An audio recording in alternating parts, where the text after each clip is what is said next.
Bonsoir Jean-Marc Sauvé. Bonsoir. Merci de nous accorder quelques minutes sur Europe 1. Ce sujet majeur de l'actualité et cette commission indépendante, j'insiste sur le mot indépendante, chargée d'enquêter sur les violences sexuelles que vous présidez, qui lance donc un appel à témoignages.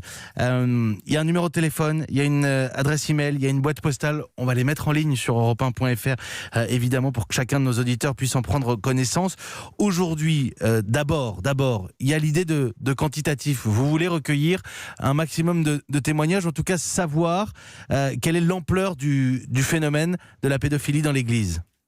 Exactement, nous voulons mesurer l'ampleur du phénomène de la pédophilie, l'ampleur des abus et des traumatismes subis, également les raisons pour lesquelles ces abus se sont produits. Est-ce que ce sont des défaillances personnelles ou au contraire systémiques?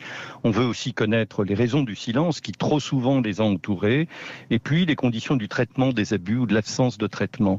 C'est une vaste enquête sociale que nous lançons avec cet appel à témoignages qui sera suivi ensuite d'un questionnaire et qui sera suivi enfin d'entretien avec un panel représentatif de victimes.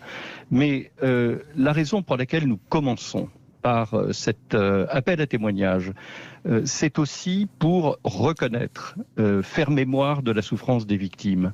Leur parole doit être vraiment exprimée en priorité, elle doit être recueillie. C'est le pilier, c'est le fondement du travail de la commission.